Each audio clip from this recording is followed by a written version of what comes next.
জীবন কৃষ্ণের জীবন কি একটি পুকুরে বাঁচতে পারবে? এটাই এখন সব থেকে বড় প্রশ্ন।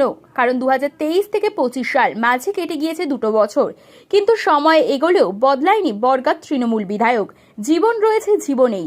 ভোরে তার বাড়িতে ইডি হানা দিতেই সেই বাড়ির পিছনের পুকুরকেই ঢাল করার চেষ্টা করলেন নিয়োগ মামলায় জড়িত তৃণমূল বিধায়ক। স্থানীয় সূত্রে জানা গিয়েছে, ইডির তদন্তকারীরা ঢুকতেই ফের পুকুরে ফোন ফেললেন জীবন কৃষ্ণ।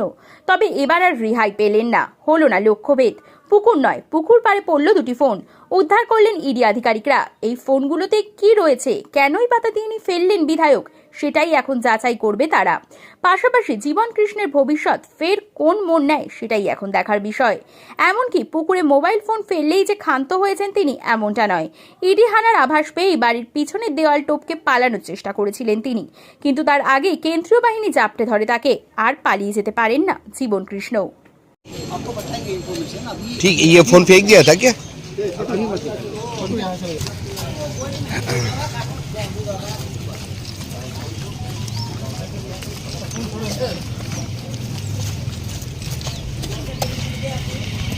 खोलो